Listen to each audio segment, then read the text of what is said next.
জানেন ভাবি, আপনাকে দেখলেই না পাগল হয়ে যাই। আচ্ছা বলেন তো, দুনিয়াতে এত মেয়ে থাকতে ভাবিদেরকে আপনাদের এত ভালো লাগে কেন? আরে ভাবি, অন্যের গাড়ি চালানোর মজাই আলাদা। আর অ্যাক্সিডেন্ট হইলে দায়ভার মালিকের, তাই না?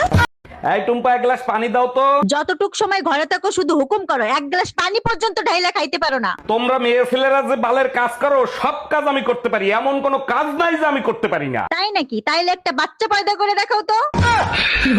এই শুনছো, পায়েস খাইতে ইচ্ছা করতেছে, একটু পায়েস খাওয়াবা? অবশ্যই খাবো, চিনি শেষ হয়ে গেছে, চিনি নিয়ে আসো। এগুলো কি বলো তুমি? সকালে না 2 কেজি চিনি আনলাম, শেষ হলো কি করে? তুমিই তো বলছিলে বাইরে থেকে কিছু নিয়ে আসলে ধুয়ে ব্যবহার করতে, চিনি ধুলে কতটুক থাকে। এই কই গেছিলা তুমি? টুম্পা ভাবির কাছ থেকে 1 কাপ চিনি আনতে গেছিলাম। বাসায় বয়ম ভরা চিনি থাকে, তুমি পাশের বাসার ভাবির কাছ থেকে চিনি আনতে গেছো কেন? আমাদের ঘরের চিনি মিষ্টি কম, তাই ভাবির কাছে গেছিলাম। আজকে এমন পিটান পিটাবো, ঘরের লবণ তোমার কাছে চিনির মতো লাগবে। দেখেছি রূপসাগরে মনের মানুষ কাঁচা সোনা। কি ব্যাপার অরুণ ভাই, আজকে আপনাকে এত খুশি খুশি লাগতেছে, কাহিনী কি? জানেন ভাবি, পাশের বাড়ির টুম্পা ভাবি যখন আমার দিকে আর নজরে তাকায়, দেখলে কলিজাটা জুড়াইয়া যায়। আরে অরুণ ভাই, টুম্পা বাবির কাছে গিয়ে দেখেন তার 2টা চোখই টেরা। এই মহিলা আমার জীবনটারে জাহান্নাম বানায় ফেলাইতেছে। আর তুমি আমার জীবন দোজক বানাই ফেলছো। তোরা যদি ক্যালেন্ডার হইতিস, প্রত্যেক বছর পাল্টাইতাম। আর তুমি যদি আদা হইতা, কসম তোমারে প্রত্যেকদিন পুতো দিয়ে যাস্তাম। আমি রান্না করতে পারি, এটা আমার যোগ্যতা। কেউ খেতে না পারলে সেটা তার ব্যর্থতা। ও ঠিক আছে, আমিও একটা বিয়ে করতে পারি, এটা আমার যোগ্যতা। কেউ যদি সতীন ঘর না করতে পারে সেটা তার ব্যর্থতা। সবাই ভাবে আমি গরিব, কিন্তু না, আমি গরিব নই, আমি তো ভিখারি।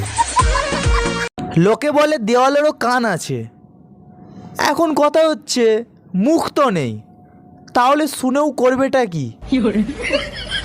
ভাবি, আপনি তো ড্রাইভিং পরীক্ষা দিতে যাবেন, একটা প্রশ্ন করব, উত্তর দিতে পারবেন? আরে অরুণ ভাই, আপনি যে কোনো প্রশ্ন করেন, সব প্রশ্নের উত্তর আমি দিতে পারবো। আচ্ছা বলেন তো, রাস্তার উপর কবরের মতো যেটা দেয়া থাকে, ওইটা কেন দেয়া হয়? ওইটা দেখলে বুঝতে হবে গাড়ি স্লো করতে হবে, কারণ রাস্তা প্রেগনেন্ট হয়ে গেছে।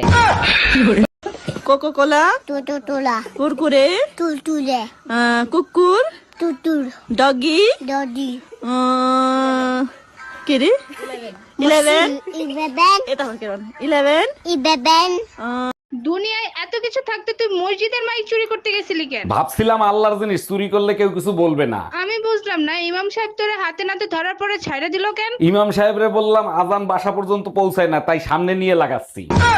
ভাবি, আপনারে তো আর পটাতে পারলাম না, আপনার একটা বান্ধবীর সাথে প্রেম করায় দেন না।